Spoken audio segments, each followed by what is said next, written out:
이 유년부 친구들은 교회 다닌다고 또는 예수님을 믿는다는 이유로 놀림받은 적 있나요? 없어요? 힘든 일 경험한 적 없어요? 혹시 전도하다가 어려운 적 없었어요?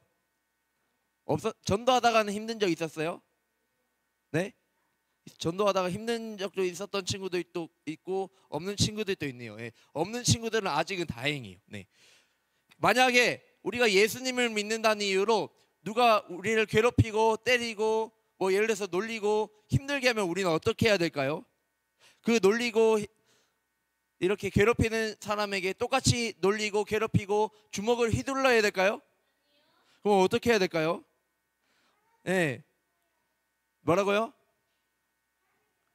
하나님께 기도해야 돼요. 네. 오늘 우리가 읽은 말씀에서 보면은 우리에게 예수님 믿는 사람으로서 당당하게 살아가라고, 이 세상을 당당하게 살아가라고 말씀하세요. 그렇다면 우리는 왜 그렇게 당당하게 살아가야 될까요? 그리고 어떻게 하면은 우리가 예수님을 믿는 사람답게 당당하게 살아갈 수 있을까요? 오늘 본문의 말씀에 나오는 사람들의 삶을 통해서 한번 살펴보도록 하겠습니다. 다 함께 말씀의 세계로 출발! 더 크게 다시 한번 출발! 네, 좋습니다. 네. 네. 어떤 사람이 이렇게 바사 제국 궁궐에서 펑펑 울고 있었어요. 왜 울고 있을까? 이 사람은 굵은 베옷을 입고 울고 있었어요. 뭐를 입고 있었다고요? 굵은 베옷을 입고 있었어요. 이 굵은 베옷은요, 장례식장에서 슬퍼할 때 원래 입는 옷이에요. 그리고 또 나라가 어려워서 힘든 일이 찾아올 때에 또는 해야 되는 일이 있을 때 이 옷을 입고 입는 옷이에요. 이 사람은 도대체 누구길래 지금 이렇게 울고 있을까요? 이 사람은 누구냐면요, 바사 제국 에스더 왕비의 사촌 오빠인 모르드게였어요. 누구라고요? 모르드게. 이 에스더 왕비의 사촌 오빠인 모르드게에게는 무슨 일이 있었을까요?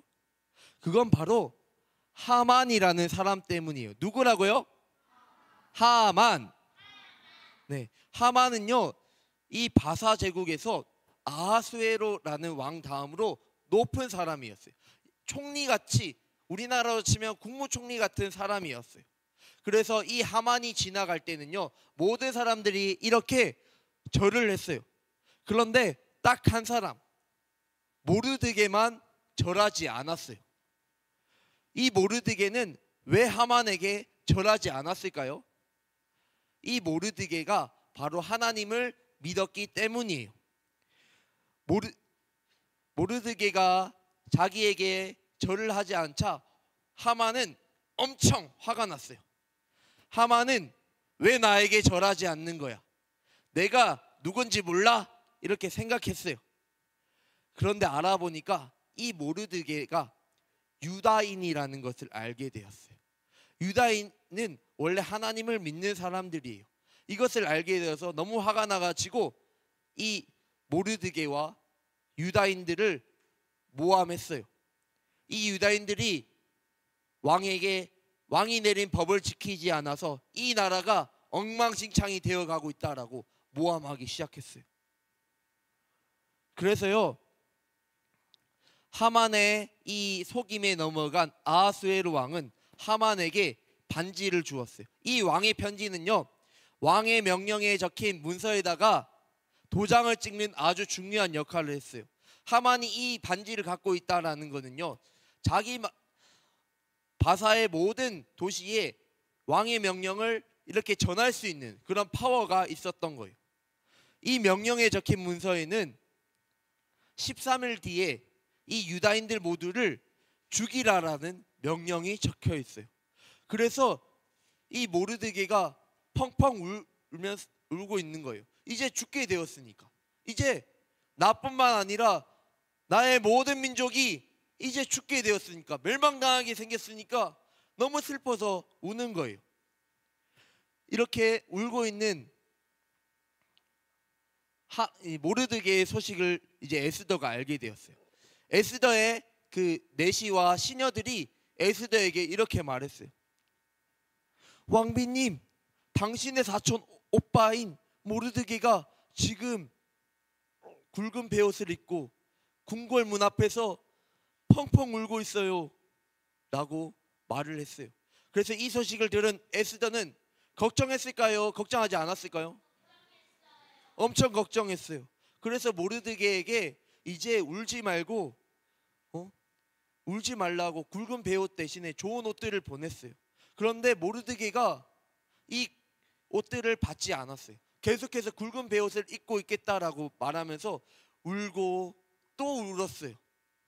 그래서 에스더는 하닥이라는 내시를 모르드게에게 또 보냈어요. 그래서 왜 울고 있는지를 좀 더 자세히 알려고 이렇게 시켰어요. 그런데요, 그래서 이제 그 모르드게에게 보냈는데 모르드게가 이 하닥에게 이야기했어요. 내가 왜 지금 이렇게 펑펑 울고 있는지. 이 소식을 들은 에스더는 망설이기 시작했어요. 엄청난 고민을 하기 시작했어요.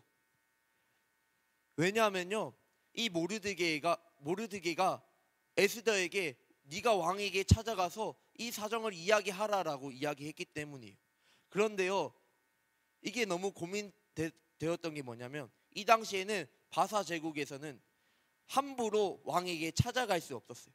왕이 이리 와봐 해서 그런 권한이 이렇게 명령 받은 사람만 왕을 만날 수 있었어요. 그런데 에스더가 먼저 찾아가면은 그 명령에 순종하는 거예요, 불순종하는 거예요? 불순종하면 어떻게 될까? 아무리 왕비지만 목숨이 날아갈 수도 있어요. 죽을 수도 있어요. 그렇기 때문에 에스더는 주춤주춤하면서 망설이기 시작했던 거예요. 그때 모르드게가 이렇게 말했어요. 에스더야, 너는 지금 바사 왕궁에 살고 있잖아. 너는 유다인이잖아. 너 혼자 살려고 하면 안 돼. 만약 네가 가만히 있고 말하지 않으면 안 돼. 그렇게 될 때 하나님께서는 다른 방식으로 우리 유다인들을 구원해 주실 거야. 그런데 잘 생각해봐. 너와 너의 아버지 집은 멸망당할 거야. 네가 왕비가 된 게 이때를 위한 게 아니겠어? 라고 말했어요. 사실은요, 왜 안 넘어가죠? 네. 에스더는 아하수에로 왕의 첫 번째 왕비가 아니었어요. 그 전에는 와스디라는 왕비가 있었어요. 어느 날 아하수에로 왕이 큰 잔치를 베풀어 가지고 왕이 자기의 아름다운 아내인 와스디를 보여주려고 했어요. 자랑하려고 했는데 이 와스디가 어쩐 일인지 왕의 말을 듣지 않았어요. 그래서 그 왕이 기분 나빠가지고 이 와스디를 쫓아냈어요. 그리고 세운 왕비가 오늘 말씀에 나오는 에스더예요. 누구라고요? 에스더예요. 그런데 에스더가 왕비가 될 때 모르드게가 너 유다인인 거 숨겨라고 말했어요. 왜 유다인이라는 것을 숨기라고 했을까요? 유다인이 왕비가를 못할 수도 있지만 그거보다는 이 유대인들은 바사에 끌려온 포로예요. 뭐라고요? 바사에 끌려온 포로예요. 이 포로로 살아간다는 것은 굉장히 좋은 일일까요? 힘든 일일까요? 힘든 일이기 때문이에요. 그런데 이제 바사 제국에서 이제 유대인이라는 것을 밝힐 때가 됐다라는 거예요. 좀 더 자세히 이야기하면 에스더, 네가 너를 살리고 나를 살리고 우리 민족을 살리기 위해서 이제 왕에게 나아가서 목숨 걸고 이야기할 때가 됐다라는 거예요. 에스더는 고민하기 시작했어요. 고민하다가 이제 왕에게 나아가는 것을 선택했어요. 그리고 에스더는 모르드게에게 이렇게 말했어요. 그러면요, 이 왕궁에 사는 모든 유대인들을 다 모아주세요. 그리고요 3일 동안 금식기도 해주세요라고 말했어요. 금식기도는 음식을 마음껏 먹으면서 하는 기도예요? 아니면 음식을 먹지 않고 기도하는 거예요? 음식을 먹고 기도한다고? 네, 먹지 않고 기도하는 거예요. 3일 동안 친구들 밥 안 먹는다고 생각해 보세요. 라면도 안 먹고 과자도 안 먹고 아무것도 안 먹으면 살 수 있을 것 같아요? 못 살 것 같아요? 3일 동안 금식 기도한다는, 3일 동안 밥을 아예 안 먹고 물도 안 먹고 살아가는 것은 그것만 해도 정말 힘든 일이에요. 목숨 걸고 하는 거예요. 그것도 3일 동안 계속 기도한다라는 거예요. 그걸 하자라고 에스더가 말했어요. 모르드게는 에스더의 그런 말을 요구를 들어가지고 수상궁에 있는 모든 유다인들을 모아서 함께 금식 기도했어요. 사랑하는 유연부 친구들, 이렇게 모여서 기도하고 나서 유대인들은 안전하게 구원받았을까요? 아니면은 그럼에도 불구하고 죽었을까요? 구원받았을까요? 네, 좀 궁금하죠?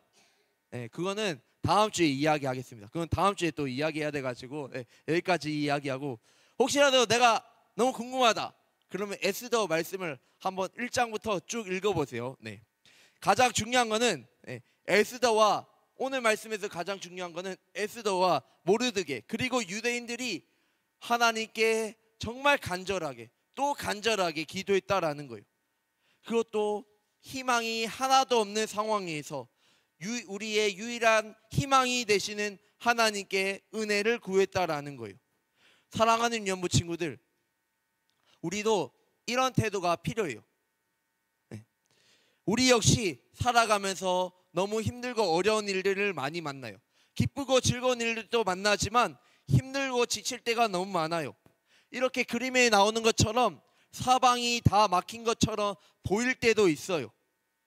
그럴 때 우리는 어떻게 해야 될까요? 이 그림에 나오는 것처럼 고개 숙이고 포기해야 될까요? 어떻게 해야 될까요?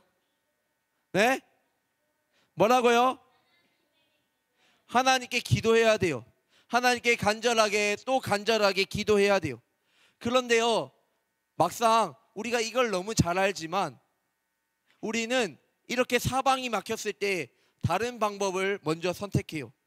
내 힘과 능력을 의지해보고요, 그리고 과거에 내가 어떻게 했는지 한번 생각해보고 그 경험대로 한번 해보려고 노력해요.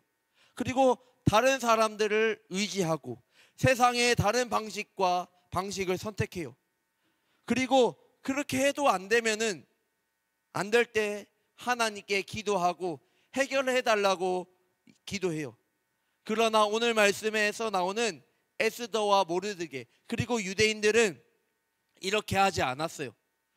어떠한 인간적인 방식과 생각을 하기 전에 하나님께 간절하게 또 간절하게 기도했어요. 그것도 금식 기도하면서 목숨을 걸고 기도했어요. 그리고 왕에게 찾아가서 이 일을 해결해 달라고 이야기했어요. 우리 역시 이렇게 해야 돼요. 이 일의 원인이 뭘까? 해결 방법이 뭘까? 고민하는 거 좋아요. 그러나 이거 하기 전에 하나님께 간절하게 또 간절하게 기도하는 게 먼저가 되어야 돼요. 그리고 오늘 말씀에 나온 에스더처럼 죽으면 죽으리라 라는 마음으로 목숨 걸고 나의 모든 것을 걸고 하나님께 기도하고 하나님의 말씀에 순종해야 돼요. 비록 너무 불가능해 보이고 어려울지 몰라도 그런 생각들조차 다 내려놓고 기도하면서 용기 있게 살아가야 돼요. 그렇게 할 때에 하나님께서는 우리가 전혀 생각하지 못한 방식으로 우리를 이끄실 거예요. 그리고 구원해 주시고 은혜를 베풀어 주실 거예요. 아멘. 오늘 이번 한 주도 늘 언제나 함께 하시는 하나님께 간절하게 기도하면서 믿음으로 나아가는 저와 우리 사랑하는 기쁨의 동산교회 모든 유년부 친구들 그리고 선생님들 다 되기를 간절히 소망합니다. 아멘.